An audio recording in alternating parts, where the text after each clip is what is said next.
Yes, we're back. Yay, yay, yay, yay. Right. So let's go right into it because there's so much to cover.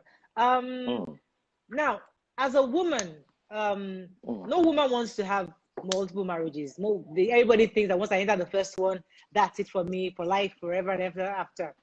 But it so happened that the first marriage, as you said, we can't see your face again. No, Olori, I can't see Hey, your I'm face again. here. Maybe you should move the phone in a way that we can see it. So tell us about your second. How did you meet your second husband?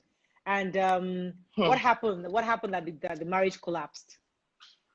The truth, Auntie. You know Well, me, I know the truth. oh my God, God have mercy. You know, I don't know how to lie either, so we're both on the same channel. Okay, Yeah. let me put it this way. Um, I've known him since I was quite, I won't say since I was, okay, I think I met him when I went to school This is the in, second husband, right? yes, in Kwara. Okay. And we didn't really talk, just greeted, what's it called? So one day I had an interview in NTA or so, and I went there, and he had come to see someone there. And that's how we met and we started talking. From there, we became friends. And then we decided, okay, I initially, I told you from day one Mm. that I've always knew that marriage for me, not that I'm a Yeah. bad person, no, but it's Mm. just, at times when you are trouble, when you're a bit troublesome. Just yeah. But so I just decided, okay, fine, let me give it. I told him when he asked me, I said, listen, I've been down that road. It's not a road that I really want to go down again. But Mm. then we became really good friends, very, very good friends. So I just thought, well, the Bible says it's not good for man to be alone. Why not just try? And I gave it another shot. Mm. And Mm. I It tried. worked out. And well, you know what Looking is so back, do you beautiful? think? What is Yeah. so Look. beautiful Mm. about it? Mm. Those twins, your Mm. twins, those twins. Oh my God. Those ones are just heaven Yes. sent. Yes. So, and it's to me what I tell women that approach me that they're having difficulties in their marriage. I always ask them a question. Number one, do you have children? They say yes. So, what amount of money or what amount of effort Mm. do you know anyone that does not have? Have you ever talked to them? If they say yes, I'll say, what do they tell you? There is no amount of money that you can pay for having a child. Mm. There is no amount of money because that's just the spice of life. I'm not saying those that do not have, don't get me wrong. Right. I'm not saying that they're not human beings or they don't have spice in their life or Mm. they don't, but you have to know that where we're coming from, the way we're trained is like, how can you not have a child? Mm. So it's grown into us, it's been ingrained in us that having a child is the ultimate. So, and at the same time, honestly, they really do make your world go round. Right.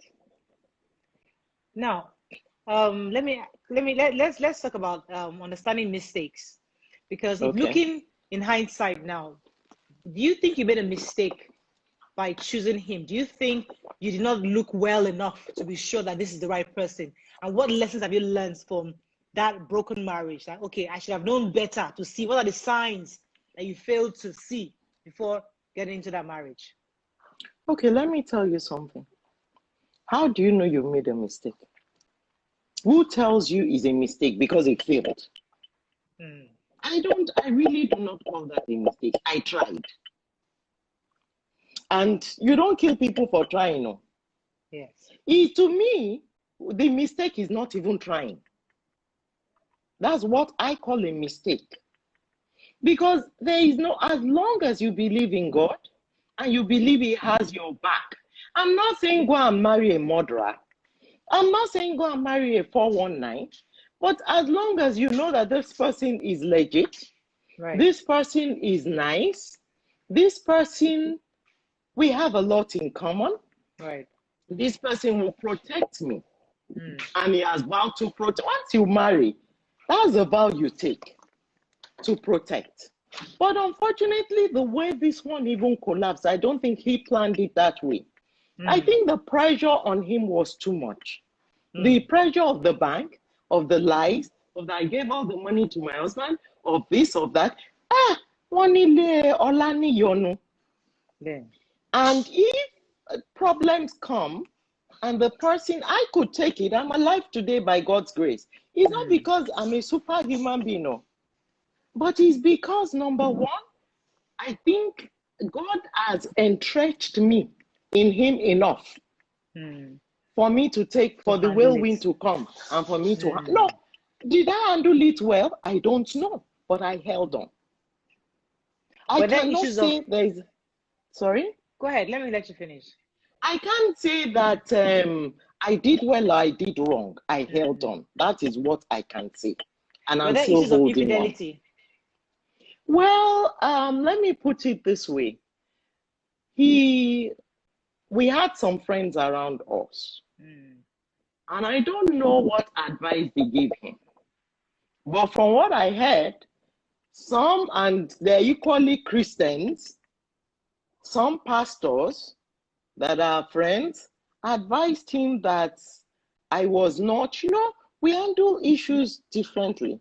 That that if he just moves away, if he leaves the house and he moves away for a while, I was not appreciating him. I would appreciate him better. I don't know. That's what I heard. Till today, honestly, I've not talked to him. I don't see him. I don't know where he is. I've not talked to him for us to even say this was what went wrong. He just moved, he just left.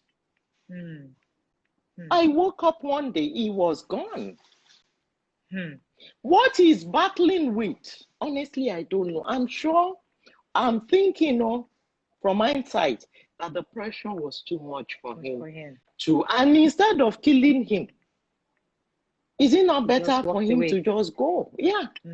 If that's then his children will hear the story that, it was what their mother was going through that killed their father.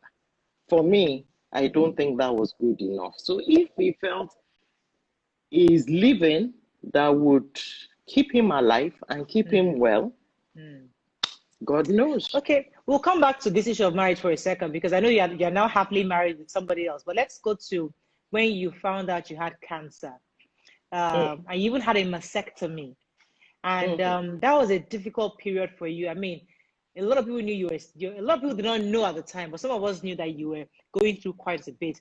Could you tell us, for those of you that have no idea what it was like, tell us how you found out you had cancer and how you then took the decision to have a mastectomy where they actually cut off your breast. And was it double mastectomy or one single? I can't even remember which it was. That's very intimate, Mo. Oh, sorry, No, it's okay. I'm just joking. Okay. It's okay. Okay, fine. I had a mastectomy. It was one breast. Okay. And thank God for technology, because I'm going to chip this in here. I have a foundation called Maria Sam Foundation. We deal with people that have cancer. And I know that a lot of people really will tell you, I don't want my breast to go. I don't know why, but it could be because they really, how do I put it? They really think it might ruin their marriage, or they do not want to, how do I put this more? Or they're afraid. Now, fortunately, with technology, as they're taking it out, they're putting it back. That was not my case at that time, though, because technology was not that advanced. It's now that things are much better, that it's easier to do. So how do I put it? It was just, it was a mastectomy, and I had to live with it for a while. Then later I had to rebuild it. Right. Now, mine was so advanced that After the treatment and everything, they came back and told me that the treatment had failed. And I asked my oncologist, listen, what do I do? He said, anything you want to do. Do you have a last request? Whatever your wish is, we would help to fulfill it. So I was like, I have a last request. Last request. I don't have. I would want to go back home to Nigeria. So fortunately, Daddy Joe called me and I told him, he said he will pray. And then he came to UK and he said the Lord said he should come and lay hands, remove the cancer from the cell, from the root. And I went back to the hospital, the cancer had disappeared. But be that as it may, the story is always different. It's not everybody that has the same story. Now, a lot of people are afraid. What is most important? This is a battle. It's a struggle. And when you're fighting for life, you use every weapon you can get to ensure that you stay alive and you stay afloat. It is only the living that can praise the Lord. A dead person, God, and it's not God's will. I don't believe that it's God's will for people to die young. It's the same God that says we will fulfill the number of our days. And it's very clear in the Bible that you're meant to live a ripe old age. Some people say 70. Me, I don't know. 70 is just the beginning. So when people say, I don't want to do this, I want to encourage everybody that is struggling out there. Please, whatever you need to do to ensure that you stay alive, tomorrow would be better. Do it. If they want to take both, let them take it. God is your creator. He that created you. And know that you're struggling with cancer would not question you that why did you let it go? Number one, he would not, and he knows about it. And I'm sure if a man really loves you, he would not because of that leave you. No. And then there needs to be more to beauty than just physical breast, bum, face, and everything. When you say somebody is beautiful inside out, it means that you're true to your word. It means that you're kind. It means you're patient. It means all the virtues of the spirit, you have it. That is beauty. So to me, having to let go, honestly, and then because I also got a lot of encouragement. Don't let me put that aside. I got a lot of it. In fact, Daddy Joe had told me, as my spiritual father, you know, initially as a Christian, when they tell you, say, hey, God forbid, will you go into denial? So, but I went into denial. But when I called and I spoke to Joe, Joe said, whatever the doctors tell you to do, please make sure you do it. It's like this COVID thing. They say, sit down, wear mask. You say no. You are superhuman. No, God did not say that his children should go and sit in the lion's den and the lion will not bite them. No. So you have to apply wisdom and knowledge to everything you do. After I got encouragement, I actually started reading about cancer and I got to know there are over 90 something. In fact, God knows how many hundreds of types of breast cancer is out there. There are plenty. But ma, as a pastor, as a woman of God, people will assume that the first step was for you to bind and cast. That we should I did. Okay, you so think God, I didn't? No, because people will think that, okay, so it's important that we know how we put that in perspective. So we can bind and cast, but still do what the doctors... You see, that's what I told. I said I went into denial. But thank God for the encouragement of Daddy Gio that said, whatever they ask you to do, please do it. Honestly, that was all I needed. And even now, there is no church. I don't think there is even any church that will tell you, even Deeper Life has an hospital now. Right. I don't think there's any church that will tell you that you shouldn't take medical treatment. I mean, this is flesh. Yes. And it's also, look in the Bible, was a medical doctor. God, in Genesis, God gave us herbs. He told us about it. Everything he has created, he created good. It's for our own use. Do you understand? God is not a God of mistake or error. He's a perfect God. So your son also then had cancer. I mean, when like a double whammy. You had, who had first? Was it your son or was it you? How did you find out about your son? It was my son, and honestly, I always say probably in a way, his experience. Because honestly, when I was in the hospital, I was in Great Ormond Children's Hospital with him for 2 weeks, and of the pain the poor boy was in, I actually prayed, God, why don't you take this away from this boy and let me carry it? This is too much for this boy. It was him, and miraculously, when they said they needed to it was Langerhans cell, so ptosis is a kind of tumor, or a kind of, the cell coagulates together, and that a cell that is meant to protect a child now starts to destroy that child. So when they now told me that they needed to open a skull and they would carve out that tumor, and there's no guarantee that it won't come back, number one. Number two, most of the people that have it do not live beyond age 4 maximum. So what's the point of the operation? I said, let me go home. So I came back home. As usual, I went back to reading.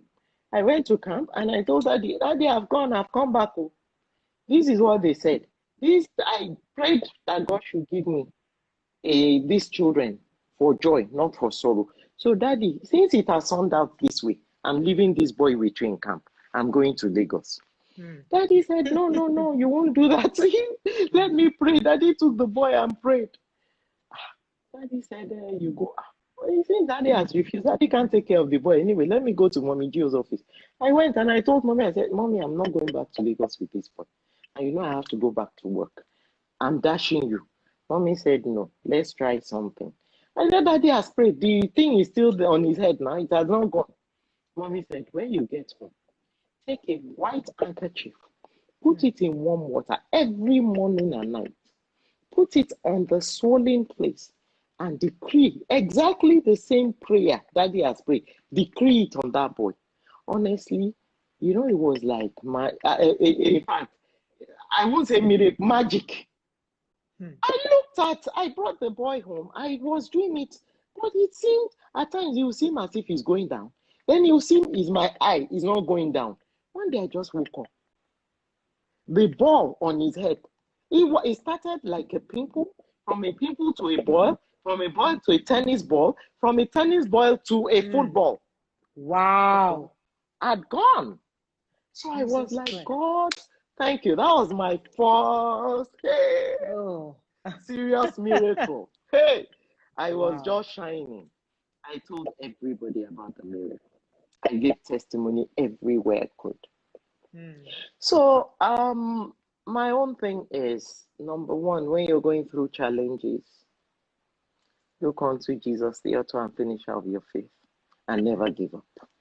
Whatever you can use to fight, be it medical, be it spiritual, be it food, be it whatever you need, you think is essential for you to do.